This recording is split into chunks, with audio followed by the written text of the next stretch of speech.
الحکمت و دالت المومن ہے، ایسا حکمت بھرا انداز ہو کہ اگر اس کو رہنا ہو نا تو اپنا پھر وہ ٹناٹن خود بن جائے گا، ورنہ ایسا بھاگے گا کہ مڑ کے نہ دیکھے. انشاءاللہ. کیونکہ وہ پہلے میں بھی وہی انداز تھا جو شاید آپ کا ہو، تو اس میں اتنا کام بنتا نہیں تھا. پھر اللہ نے توفیق دی، سمجھ دی، حکمت عملی نصیب ہوئی، پھر مثبت انداز میں بیانات شروع ہوئے، تو ہر طرح کا آدمی جو ہے نا یہ قریب آنا شروع ہوا. اور اس سے اتنے ہوں گے شاید ہمارے ساتھ کہ جنہوں نے کل جا کر خدا جانے کہاں کہاں کیا کیا ہوگا دوسروں کے ساتھ، اور آج آپ کے مبلغ بنے پھر رہے، ٹنا ٹن ہوئے. تو ہمارے یہاں کیا ہوتا ہے، پہلے سے بدگا دیتے، پہلے سے وہ ہم بولے اڑاوڑی کریں گے نا تو بدک جاتے. اور بعض اوقات یہ کہ بے احتیاطی کے ایسے جملے منہ سے نکل جاتے ہیں کہ اگر ادھر کچا ہوگا تو پکا بھی ہو جاتا ہوگا ادھر. اب یہ سارا کھل کے میں بول نہیں سکتا یار، ورنہ میں سمجھا سکتا ہوں، اس میں کوشش کروں تو کسی کو انفرادی طور پر کہ اس طرح وہ نقصان پہنچ رہا ہوتا ہے جس کی انتہا. سوشل میڈیا پہ بھی یہی حال ہے. سوشل میڈیا پہ جیسے کوئی اور ہوگا نا تو بعض اوقات ویسے وہ ترکیب سے گفتگو کرے گا جیسے کہ میرے مخالف کے بھی بات کلپ پاتے نا، تھوڑی تعریف کرتے ہیں میری، تھوڑا آپ بولتے ہیں، سمجھے، حضرت شریف ہیں، پھر پیٹھ میں چھرا گھونپتے ہیں،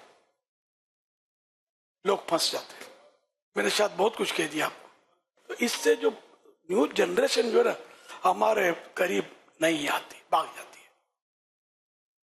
شاید یہ بھی میں بہت زیادہ بھول گیا ہے. تو اس لیے وہ الحکمت و دالت المومن ہے. حکمت مومن کا گمشدہ خزانہ ہے. برف سے زیادہ ٹھنڈے ہو جاؤ، شہد سے زیادہ میٹھے ہو جاؤ، آپ کا پورا شہر ٹناٹن ہو جائے گا انشاءاللہ. صلو علی الحبیب صلی اللہ علیہ وسلم. پاپا آپ سے یہ سوال ہے، جو بچے اپنے ماں باپوں کو تنگ کرتے ہیں اور لوگوں کے سامنے وہ ان کی مدد، اپنے ماں باپوں کی مدد کرتے ہیں تو اللہ پاک ان کے ساتھ کیا کرے گا؟ مدد بھی کرتے ہیں اور تنگ بھی کرتے ہیں، دونوں. ماں باپ کو ستانا تو بیٹے گناہ کا کام ہے. ایسے لوگ گندے لوگ ہوتے ہیں جو ماں باپ کو ستاتے ہیں، اور اللہ ناراض ہوا تو ان کو سزا دے گا.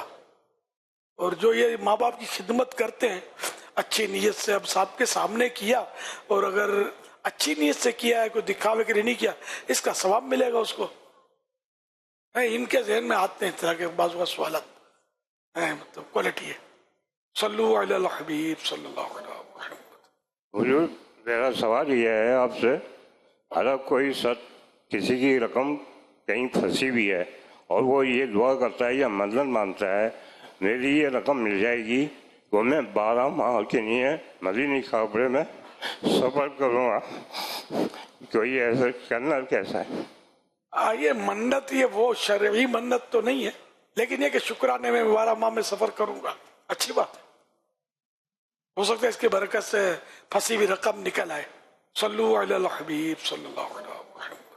یہ سوال ہے کہ ہم نے سنا ہے کہ درود پاک جب پڑھا جاتا ہے غفلت میں یا ریاکاری میں تو کیا اس کا ثواب ملتا ہے؟ اس کے ثواب میں کوئی کمی یا اس کی کوئی؟ غفلت میں بھی درود شریف مقبول ہے، ریا میں بھی پڑھا دکھاوے کے لیے تو قبول ہے. ایسا کچھ پڑھنا تو یاد پڑتا ہے، لیکن اب ریا خود ایک مرض ہے، سرکار کی بارگاہ میں پہنچ جاتا ہے. سرکار صلی اللہ علیہ وسلم کے لیے دعا ہے درود شریف دراصل کہ اللہ اپنے پیارے حبیب پر، محمد پر صلی اللہ علیہ وآلہ وسلم رحمت بھیج. یہ دعا قبول ہو جاتی ہے اس ریا کرنے پر، لیکن ثواب نہیں ملے گا، بلکہ ریا خود عبادت میں ریا تو ویسے ریا ہے تو گناہ. فرائض میں ریا کو دخل نہیں. اس کا یہ مطلب نہیں کہ فرائض میں ریا پایا ہی نہیں جاتا، اس لیے کہ جس طرح نوافل کو ریا کے ساتھ ادا کر سکتا ہے، ہو سکتا ہے کہ فرائض کو بھی ریا کے طور پر ادا کرے. بلکہ مطلب یہ ہے کہ فرض اگر ریا کے طور پر ادا کیا جب بھی اس کے ذمے سے ساقط ہو جائے گا، اس کا فرض ادا ہو جائے گا، اگرچہ اخلاص نہ ہونے کی وجہ سے ثواب نہ ملے گا۔ اور یہ مطلب بھی ہو سکتا ہے کہ اگر کسی کو فرض ادا کرنے میں ریا کی مداخلت کا اندیشہ، ریا کے انٹرفیئر کرنے کا وہ ڈاؤٹ ہو، تو اس مداخلت، اس انٹرفیئر کو اعتبار کر کے فرض کو ترک نہ کرے، فرض نہ چھوڑے، بلکہ فرض ادا کرے اور ریا کو دور کرنے کی اور اخلاص حاصل ہونے کی کوشش کرے۔ اس کا مطلب یہ کہ اگر ریا کے لیے پڑھا نماز تو فرض ادا ہو جائے گا، ثواب نہیں ملے گا۔ صلو علی الحبیب صلی اللہ علیہ وسلم۔ آیا ہم نابالغ سے کوئی چیز لے کر کھا پی سکتے ہیں؟ والدین اور نابالغ بچوں کے مسائل الگ ہیں، کچھ فرق ہے۔ جنرلی مطلب یہ کہ جیسے چھوٹے بھائی بہن کی چیزیں یا اور کسی نابالغ بچے کی بچی کی چیزیں ہم نہیں کھا سکتے، چاہے وہ خوشی سے کھلائیں تب بھی نہیں کھا سکتے جو ان کی ملک میں ہو۔ کوئی بھی کام شروع کرتے ہیں اس کے اندر مستقل مزاجی نہیں رہتی، دعا بھی کرے بندہ، کوشش بھی کرے، کوشش کرتے رہیں گے تو من جدہ وجدہ، کہ جس نے کوشش کی اس نے پا لیا۔ ایک جامعۃ المدینہ کا طالب علم اچھی تعلیم کے ساتھ گھر والوں کی مالی امداد کیسے کر سکتا ہے؟ اب اس میں تو والدین کی ریکوائرمنٹس کیا ہے یہ دیکھنا چاہیے۔ اب واقعی والد صاحب بیچارے معذور ہیں، کوئی وجہ ہے، کما نہیں پا رہے یا کماتے ہیں مگر پورا نہیں ہوتا، ایسی صورت میں تو بیٹے کو بالکل ماں باپ کا ہاتھ بٹانا ہی ہے۔ سرسبز اس گلزار